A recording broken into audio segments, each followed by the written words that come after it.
How to be a good driver. 10 tips. Una, dapat gamitin ang signal light. Malayo ka pa lang para na sa ganun mabigyan mo ng sapat na espasyo at warning yung mga nasa likod mo para iwas disgrasya. Pangalawa, give way to pedestrians and respect them. Ibig sabihin kung may mga tumatawid, paunahin nyo sila kasi alam nyo, napakahirap ng nasa kalsada lalo na kung umuulan at mainit. Kaya hanggat maaari kayo ay may sasakyan o kayo nakamotor, pagbigyan nyo yung mga tumatawid. Pangatlo, overtake only when there's sufficient space. Ibig sabihin, huwag kayong mag-overtake kung nakikita nyo merong kasulubong na malapit kasi takaw sa disgrasya yan. Pang-apat, don't drive when sleepy or intoxicated. Ibig sabihin, pag kayo ay inaantok o nakainom, umiwas na kayo magmaneho. Magpamaneho na kayo sa iba o mag-grab na lang kayo o joyride para na sa ganon, iwas disgrasya, iwas aksidente. Panglima, respect traffic signals. Kasi kung hindi, pwede kayong mahuli at ang inyong mga lisensya mapagmumulta pa at mahirapan kayong magpa-renew.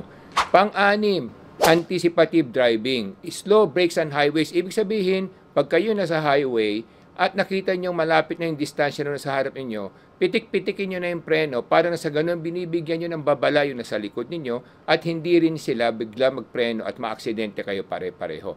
7. Respect alternative intersection when driving without traffic signals. Ibig sabihin may mga intersection kasi tayo minsan na wala mga traffic signal o signal lights. So kinakailangan mag-giveaway tayo para sa ibang bansa nakikita natin yung una pa, unahin yung kaliwa din, susunod, hindi yung gitgitan at nag-uunahan kasi kabastusan yon. Pangwalo, honk horns as necessary. Ibig sabihin, huwag kayong bubusina nang hindi nararapat. Kung kinakailangan, dapat gamitin ng busina parang babala, pero huwag tayong manginis ng tao sa pambubusina lang dahil gusto lang natin maunahan sila o magitgit sila. Pangsyam, do not cut other cars unless necessary. Ibig sabihin, huwag kayong mag-cut kasi minsan may hilig tayong mag-cut. Usong-uso dito sa bayan natin yan. Sa ibang bansa, pag nag-cut ka na hindi necessary, etiyak, mapapaaway ka, malalagay ka sa alanganin dahil ang ibang driver doon napipikon. Number 10, do not be angry with other drivers. Ibig sabihin, dapat pasensyoso kayo dahil minsan di rin natin alam kalagayan ng ibang nagmamaneho. Huwag kayong maghahamon.